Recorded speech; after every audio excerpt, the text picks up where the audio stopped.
लाडली बहना योजना को लेकर एमपी में महासंग्राम। कांग्रेस ने कहा बहनों के 1750 रुपए चोरी कर रही है सरकार, तो मोहन यादव बोले कांग्रेस डालती थी डाका। कांग्रेस ने दी कोर्ट जाने की धमकी, तो बीजेपी ने कहा 2028 में मिलेंगे 3000। जीतू पटवारी ने जिस प्रकार से कहा था कि लाडली बहनाओं के खाते में सिर्फ 1250 की राशि आ रही है और इसको लेकर कांग्रेस कोर्ट जाएगी, उस पर भी पलटवार करते हुए मध्य प्रदेश के मुख्यमंत्री डॉक्टर मोहन यादव ने कहा है कि 1250 की राशि हम अभी दे रहे हैं, लेकिन 3000 तक की राशि भी 2028 के अंत तक लाडली बहनाओं के खाते में जाएगी। साथ ही साथ रक्षाबंधन के लिए भी तोहफा देने की बात मोहन भैया द्वारा की गई है। मध्य प्रदेश में लाडली बहनों को दी जाने वाली धनराशि पर बवाल मच गया है।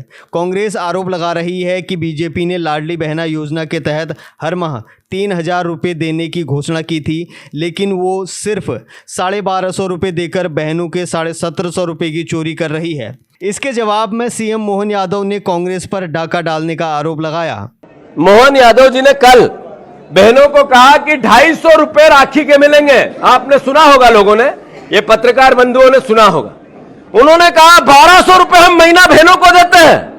वो लोन लेते हैं, हर बार ऋण लेते हैं, ऋण कर्ज 65,000 करोड़ रुपए, और उस पर नीचे लिखते हैं सामाजिक दायित्व को निभाने के लिए ऋण की आवश्यकता है। मतलब लाडली बहना को पैसा देना, इसलिए हमें कर्ज लेना पड़ेगा। मोहन यादव जी ने कल कहा कि बहनों चिंता मत करना, विदिशा भी कह के गए थे कि मैं 3000 दूंगा। इससे पहले शिवराज जी यहां के सांसद हैं, मुंह फट गया उनका, अंदर पेट से बोलते थे, पेट से कहते थे बहना डरना मत, मामा है ना। अभी मेरे पास वित्तीय व्यवस्था नहीं है, 1000 दूंगा। मेरे पास जिस दिन वित्तीय व्यवस्था होगी 3000 करूंगा।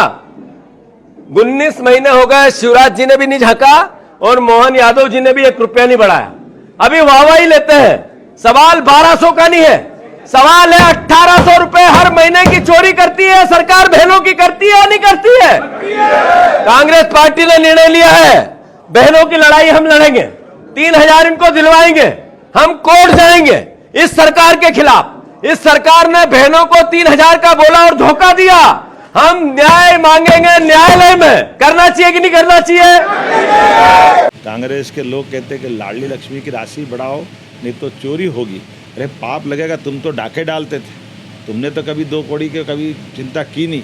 तुम्हारे टाइम तो बहनों को भट्टियों में टुकड़े करके सरला मिश्रा कांड भूल गए कांग्रेसी, जिनके टाइम पे बहनों के साथ ये व्यवहार हुआ था। कांग्रेस के अध्यक्ष को शर्म आना चाहिए। जिस भाषा से उनने बात की है, मैं आपके माध्यम से वो जवाब देना चाहता हूँ कि राजनीति करना है, मर्यादा में करना चाहिए।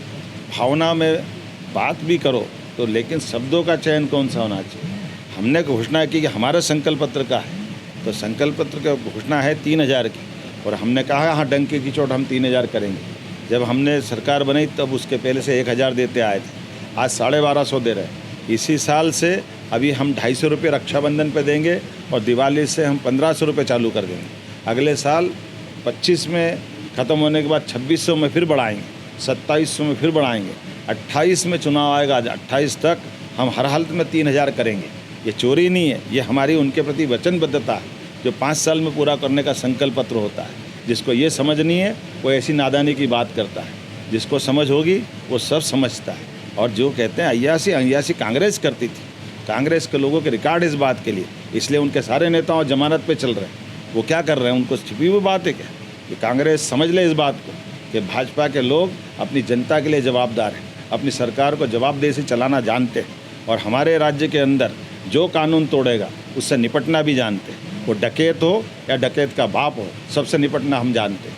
हमने कहा है हमारे प्रशासन के साथ कि आप ढूंढिए और नहीं जहाँ मिलते हैं वहाँ पकड़िए, और नहीं आता हाथ में तो जो मर्जी आए करिए, लेकिन हर हालत में कानून के शासन को मानने के लिए हम सब प्रतिबद्ध हैं। मैं मान के चलता हूं कि निश्चित रूप से इसका ध्यान सब रखेंगे। बहुत बहुत धन्यवाद। पिछले दिनों सीएम मोहन यादव ने रक्षाबंधन के मौके पर 1250 के अलावा 250 रुपये अतिरिक्त देने का भी ऐलान किया था। यानी जुलाई में लाडली बहना योजना की पात्र महिलाओं को 1500 रुपये दिए जाएंगे। इसी को लेकर अब राजनीति तेज हो गई है। गौरतलब है कि इस लोकप्रिय योजना को 2023 में विधानसभा चुनाव से पहले पूर्व मुख्यमंत्री और वर्तमान केंद्रीय मंत्री शिवराज सिंह चौहान के कार्यकाल के दौरान पेश किया गया था। पॉलिटिकल एक्सपर्ट का कहना है कि मध्य प्रदेश में बीजेपी की सत्ता में वापसी में लाडली बहना योजना ने अहम भूमिका निभाई थी। अब देखना होगा कि एमपी में लाडली बहना योजना की लड़ाई भविष्य में किस करवट बैठती है। ब्यूरो रिपोर्ट, सत्य खबर।